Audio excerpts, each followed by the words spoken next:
금리보다는 경기를 더 봐야 된다. 지금까지는 금리였었죠.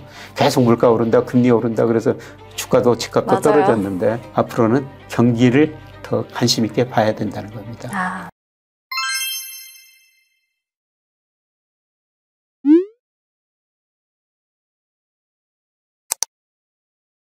안녕하세요. 김영익의 경제스쿨 시청자 여러분. 오늘은 미국 물가 상승률에 대한 이야기 해볼 겁니다. 교수님, 안녕하세요. 예, 안녕하세요. 네, 교수님. 빨간 옷이 아주 잘 어울려요. 네, 제가 또 양봉 컬러 옷을 입고 왔는데요. 너무 튀는 거 아닌가 싶어요. 네. 아니, 너무 예뻐요. 아, 감사합니다. 네. 빨간 옷 많이 입고 오도록 하겠습니다. 네, 아무튼 이번에 10월 소비자 물가 지수가 발표가 됐어요. 드디어 좀 하락세를 나타내고 있는 것 같습니다. 어떻게 나왔죠, 교수님? 예, 소비자 물가가 10월 그 당초 전문가들이 7.9% 상승할 것이다. 전년 동월비입니다. 네. 근데 7.7% 상승했었죠. 근데 이번 소비자 물가 의미가 몇 가지가 있는 것 같아요. 6월 달에 소비자 물가가 9.1% 올랐었거든요. 이때 네. 40년 4개월 만에 최고치였죠. 예, 그리고 9월까지 조금씩 낮아지기는 낮아졌는데 낮아진 속도가 굉장히 둔화되고, 예, 그리고 시장 예상치보다 조금씩 높게 나오면서 금융시장에 부정적인 충격을 줬거든요. 네. 이번에는 예상보다 낮아지면서 금융시장에 좋은 영향을 줬고요. 가장 중요한 거는 이제 6월 9.1%로 소비자 물가가 정점 통과했다, 피크아웃 했다. 이런 거 시장 평가가 맞는 것 같고요. 네. 예, 그다음에 그 중요한 게 근원 소비자 물가였었어요. 네. 예, 근원 소비자 물가가 시장에서 한 6.6% 상승할 것이다. 예, 그런데 이게 시장 예상보다 훨씬 낮죠. 6.3%로 낮아져 버렸거든요. 예, 그러다 보니까 야, 물가가 이제 피크아웃 했구나. 네. 이런 거 시장 평가가 많이 나오면서 뭐 차차 이야기했지만은 달러 가치 급락, 주가 급등, 나스닥이 이틀 만에 거의 9% 이상 올라버렸죠. 맞아요. 정말 많이 올랐거든요. 예. 그냥 하루 만에 7.3%가 오르는 걸 보고 아주 깜짝 놀랐습니다. 네. 좀 가민 반응은 하는 것 같습니다만 어떻든 그만큼 물가 안정에 대한 앞으로 물가 상승률이 떨어질 것이다. 시장 기대치가 이렇게 높아진 것 같습니다. 네. 이번에 이제 정점을 확실히 통과를 한 것 같다, 뭐 피크아웃을 한 것 같다라는 이야기, 그리고 근원 물가 지수도 꽤 낮게 6.3%로 나왔다는 점을 시장에서는 좀 주목을 했던 것 같습니다. 그러면요, 교수님. 앞으로 이제 물가가 어떻게 될지를 보려면 이 결정 요인들도 알아야 된다고 생각을 예. 하는데요. 예. 어떤 것들이 있었나요? 우선 지난번에도 한번 설명을 했지만 최근 데이터가 계속 발표되기 때문에 네. 업데이트를 한번 해야 될 것 같습니다. 예, 그래서 수요 측면에서 GDP 갭률, 그다음에 통화 정책, 예, 그다음에 원자재 가격, 예, 그다음에 통화 정책의 시차 효과 이런 것들을 한 번씩 살펴보면서 네. 앞으로 미국 물가 상승이 어떻게 되고 뭐 미국의 연준의 통화 정책 방향은 어떻게 될 것인지 이걸 한번 같이 생각해볼 필요가 있을 것 같아가지고요. 예, 계속 업데이트를 좀 해둘 필요가 있어가지고 얼마 전에 하긴 했지만 최근 통계들이 계속 나오고 있기 때문에 다시 한번 그 말씀을 드리는 게 좋을 것 같습니다. 네. 그럼 먼저 GDP 갭률부터 한번 확인해 볼까요? 예, GDP 갭률을 하면은 제가 여러 번 설명을 드렸습니다만은 GDP 갭률이라는 것은 실제 GDP하고 잠재 GDP의 퍼센트 차이거든요. 네. 그러니까 장기적으로 잠재 GDP는 계속 미국 같은 데는 매년 2% 정도 성장하죠. 네. 실제 GDP는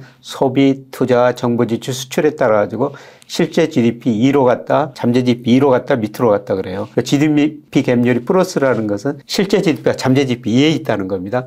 경제가 아주 좋다는 거예요. 수요 압력이 나타난다는 겁니다. 근데 실제 GDP가 잠재 GDP 밑에 있을 때는 네. 수요가 공급에 못 미친다는 거예요. 이때는 그 물가가 떨어지죠. 네, 그런데 최근에 그 미국 GDP 갭률 보니까요, 마이너스로 돌아섰어요. 네, 그리고 아마 내년에는 마이너스 폭이 확대될 것 같습니다. 네. 이 블룸버그 컨센서스를 매달 보고 있는데요. 이 성장률이 달이 바뀔 때마다 계속 낮아지고 있거든요. 예를 들어서 10월 달에는 내년 미국 경제가 0.8% 성장한다. 예, 그게 블룸버그 컨센서스였는데 이번 거 11월 보니까 0.4%로 절반으로 또 낮아져 버렸어요. 근데 내년에 미국 경제가 만약 0.4% 성장한다면은 네. 이 GDP 갭률이 마이너스 3%까지 가버립니다. 꽤 실제 커지네요. GDP가 잠재 GDP 밑으로 3%나 밑으로 떨어져 버린다는 거죠. 그러면 이게 뭐냐면은 공급보다도 수요가 훨씬 못 미친다는 겁니다. 네. 그래서 과거 보면 이 GDP 갭률하고 소비자 물가 상승은 거의 같은 방향으로 움직였는데요. 그래서 수요가 이제 부족하니까 아마 물가 상승률은 낮아질 것이다. 그러면 수요가 왜 이렇게 낮아지냐? 가장 큰 건 소비일 거예요. 미국 GDP에 차지하는 소비가 70% 정도인데요. 미국 가계가 뭐 실질 소득이 지금 정체되고 있고, 그 다음에 저축률이 굉장히 많이 낮아지고 있어요. 네. 지난 9월 보니까 3.1%인데 그동안 모아뒀던 돈을 다 써버린 거거든요. 쓸 돈이 별로 없다는 겁니다. 네. 그래서 아마 소비가 줄어들면서 수요가 많이 축되면서 물가 상승률이 떨어질 것이다. 이렇게 지금 볼 수가 있죠. 소비 심리도 지금 많이 하락하고 있는 거죠. 네, 그렇죠. 뭐 미국 소비 심리면은 컨퍼런스 보드하고 그 다음에 미시간 대학 소비자 심리 지수 발표하는데요. 네. 미시간 대학이 훨씬 빨리 발표하거든요. 네, 그런데 12월 잠정치 올 후반에 다시 조사해 다시 한번 발표하는데요. 그 54%로 급락해 버렸어요. 그런데 여기서 그저 소비자 심리 지수 우리하고는 미국하고는 다릅니다. 우리는 100 기준이에요. 네. 그래서 100이 넘어섰을 때 우리는 과거 평균보다 우리 소비자들이 앞으로 경기가 좋다, 100 이하 할 때는 경기가 나쁘다, 소비 심리가 나쁘다. 그렇게 되는데 미국은 100 기준 의미가 없습니다. 미시간 대학 소비자 심리 지수는 1963년 1분기 100 기준이에요. 아, 그게 일정 100. 시점이 100이니까 네. 이게 올라가면 소비 심리가 개선됐다, 떨어지면은 소비 심리가 악화됐다. 100 이상, 100 이하 그게 의미가 없다는 것입니다. 아, 그러네요. 네, 그런데 11월 보니까 소비 심리가 급락해 버렸습니다.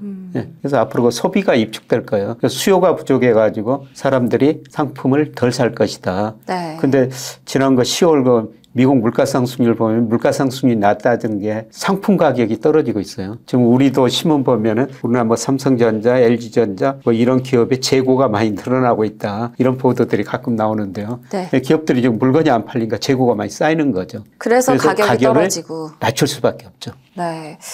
앞으로 이제 물가 결정 요인 중에 GDP 갭률 관련된 얘기 했었는데, 지금 잠재 GDP보다 실제 GDP가 좀 떨어지고 있는 상태다. 예, 그렇습니다. 내년에는 마이너스 2% 혹은 마이너스 3% 3%까지도 예. 네, 3%까지도 떨어질 수가 있다라고 하셨는데, 이건 이제 소비가 안 좋아지고 수요가 부족한 것으로 인해서 그런 것이다라고 얘기를 해주셨습니다.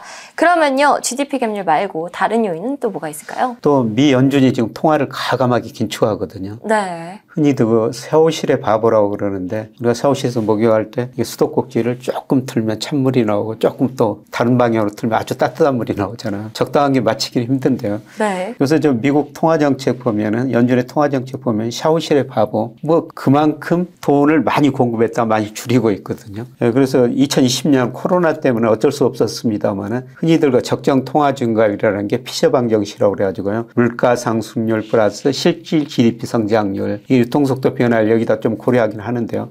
아주 장기적으로 보면 미국 통화 공급이 여기에 맞게 공급하고 있거든요.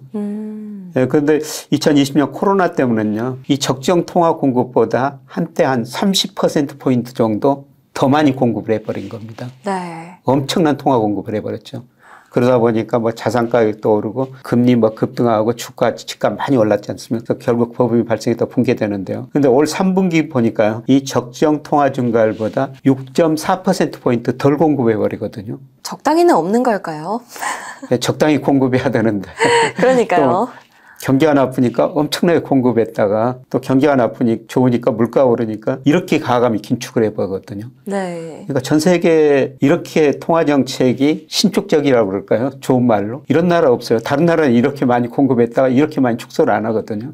근데 미 연준은 정말 그 샤워실의 바보처럼 따뜻한 물을 금방 부었다가 또 금방 물가가 오르니까 찬물을 확 끼얹어 버리는 거죠. 네. 그래서 이것이 물가예요. 한 4분기, 5분기 정도 선행해요.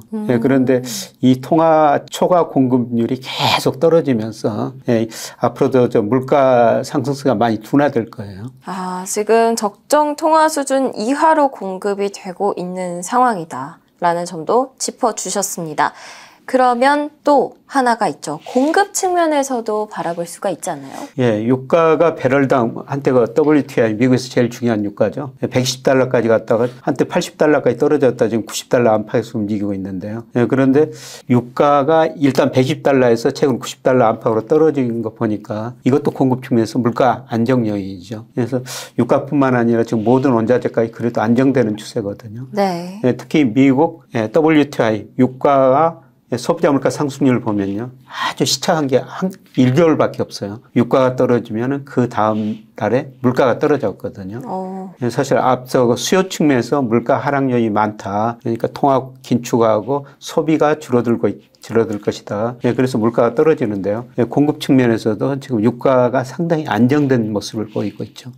그래서 이것도 물가 안정 요인으로 작용하고 있습니다. 네.